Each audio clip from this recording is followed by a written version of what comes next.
नमस्कार किसान भाइयों, स्वागत है आप सभी का आपके अपने YouTube चैनल किसानों की पाठशाला में।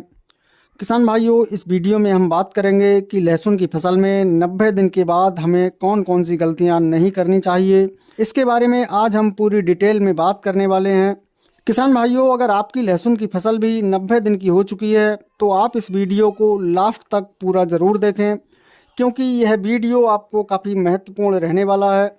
किसान भाइयों, हम बात करें लहसुन की फसल के बारे में, तो जब हमारी लहसुन की फसल 90 दिन की हो जाती है तो उस समय हमें फसल में कुछ मुख्य बातों का विशेष ध्यान रखना होता है और कुछ स्प्रे के साथ कुछ ज़रूरी काम भी करने होते हैं। बात करें उन कामों के बारे में तो किसान भाइयों, सबसे पहले हम बात करते हैं कि हमें कौन कौन सी गलतियां नहीं करनी चाहिए। तो सबसे पहला है किसान भाइयों कि अगर आपने ऊटी फर्स्ट लहसुन के अलावा अन्य वैरायटियाँ लगाई हैं तो उसमें आप किसी भी प्लांट ग्रोथ रेगुलेटर का प्रयोग ना करें, क्योंकि प्लांट ग्रोथ रेगुलेटर पौधों की ऊपरी ग्रोथ को रोककर पौधों की सारी एनर्जी कंद में भेजना शुरू कर देता है। तो किसान भाइयों, जब भी आप फसल में किसी भी पीजीआर का स्प्रे करें तो फसल में हार्वेस्टिंग से लगभग 20 दिन पहले करें, यानी जब आपकी फसल 115 से 120 दिन के आसपास की हो जाए तब आप अपनी लहसुन की फसल में किसी भी पीजीआर का स्प्रे करें। दूसरा किसान भाइयों, आप फसल में 90 दिन की अवस्था पर किसी भी ग्रोथ प्रमोटर खाद का प्रयोग ना करें।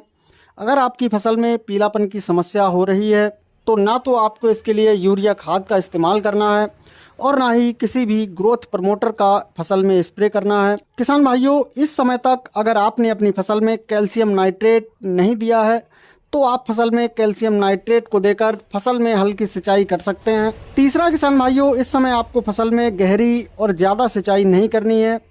और किसान भाइयों, इस समय आप फसल में NPK 0050 और बोरान का स्प्रे ज़रूर करें, जिससे कि फसल में पोटास की भी पूर्ति हो जाएगी और फसल में कंद फटने जैसी समस्या भी नहीं होगी। इसके अलावा किसान भाइयों, अगर आपकी फसल में थ्रिप्स या माहू की समस्या आ रही है तो इसके लिए आप NPK 0050 और बोरान के साथ एक कीटनाशक को मिलाकर अपनी फसल में स्प्रे करें, जिससे कि फसल में थ्रिप्स और माहू की समस्या ना हो। तो किसान भाइयों, ये कुछ मुख्य बातें हैं जिन्हें आपको अपनी फसल में 90 दिन के बाद ध्यान रखने की आवश्यकता है, जिससे कि आपको अपनी लहसुन की फसल से एक बढ़िया और शानदार उत्पादन मिल सके। किसान भाइयों, जानकारी पसंद आई हो तो वीडियो को लाइक एवं शेयर ज़रूर करें।